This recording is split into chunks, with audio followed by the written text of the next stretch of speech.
وَأَتِمُّوا الْحَجَّ وَالْعُمْرَةَ لِلَّهِ فَإِنْ أُحْصِرْتُمْ فَمَا اسْتَيْسَرَ مِنَ الْهَدْيِ وَلَا تَحْلِقُوا رُؤُوسَكُمْ حَتَّى يَبْلُغَ الْهَدْيُ مَحِلَّهُ فَمَنْ كَانَ مِنْكُمْ مَرِيضًا أَوْ بِهِ أَذًى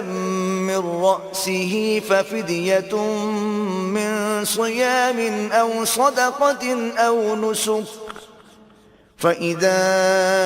أَمِنْتُمْ فَمَنْ تَمَتَّعَ بِالْعُمْرَةِ إِلَى الْحَجِّ فَمَا اسْتَيْسَرَ مِنَ الْهَدْيِ فَمَنْ لَمْ يَجِدْ فَصِيَامُ 3 أَيَّامٍ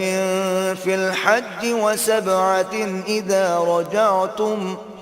تِلْكَ 10 كَامِلَةٌ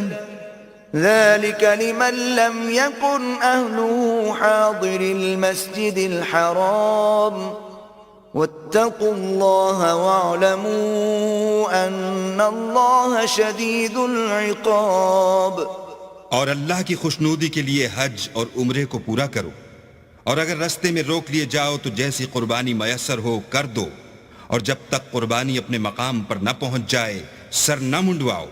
اور اگر کوئی تم میں بیمار ہو یا اس کے سر میں کسی طرح کی تکلیف ہو تو اگر وہ سر منڈوا لے تو اس کے بدلے روزے رکھے یا صدقہ دے یا قربانی کرے۔ پھر جب تکلیف دور ہو کر تم مطمئن ہو جاؤ تو جو تم میں حج کے وقت تک عمرے سے فائدہ اٹھانا چاہے وہ جیسی قربانی میسر ہو کرے، اور جس کو قربانی نہ ملے وہ 3 روزے ایام حج میں رکھے،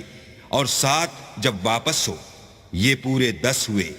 یہ حکم اس شخص کے لیے ہے جس کے اہل و عیال مکے میں نہ رہتے ہوں،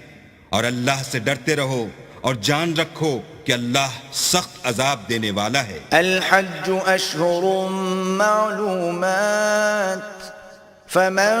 فرض فيهن الحج فلا رفث ولا فسوق ولا جدال في الحج وما تفعلوا من خير يعلمه الله وتزودوا فإن خير الزاد التقوى واتقون يا أولي الألباب۔ حج کے مہینے معین ہیں جو معلوم ہیں، تو جو شخص ان مہینوں میں حج کی نیت کر لے تو حج کے دنوں میں نہ عورتوں سے اختلاط کرے، نہ کوئی برا کام کرے، اور نہ کسی سے جھگڑے، اور جو نیک کام تم کرو گے وہ اللہ کو معلوم ہو جائے گا،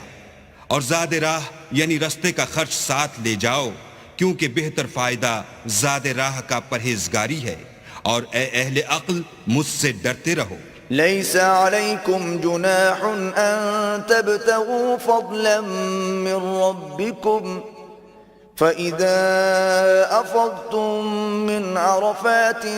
فاذكروا الله عند المشعر الحرام واذكروه كما هداكم وإن كنتم من قبله لمن الضالين۔ اس کا تمہیں کچھ گناہ نہیں کہ حج کے دنوں میں بذریعہ تجارت اپنے پروردگار سے روزی طلب کرو، اور جب عرفات سے واپس ہونے لگو تو مشعر حرام یعنی مزدلفے میں اللہ کا ذکر کرو، اور اس طرح ذکر کرو جس طرح اس نے تم کو سکھایا،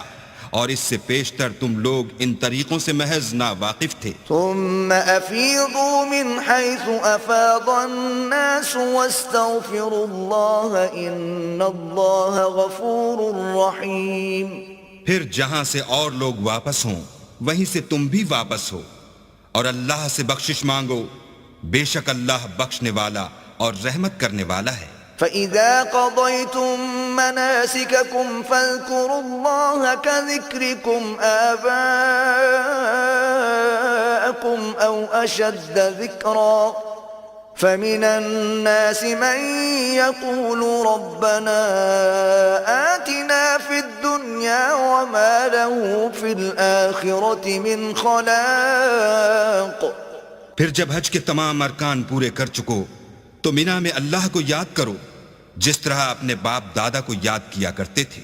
بلکہ اس سے بھی زیادہ۔ اور بعض لوگ ایسے ہیں جو اللہ سے التجا کرتے ہیں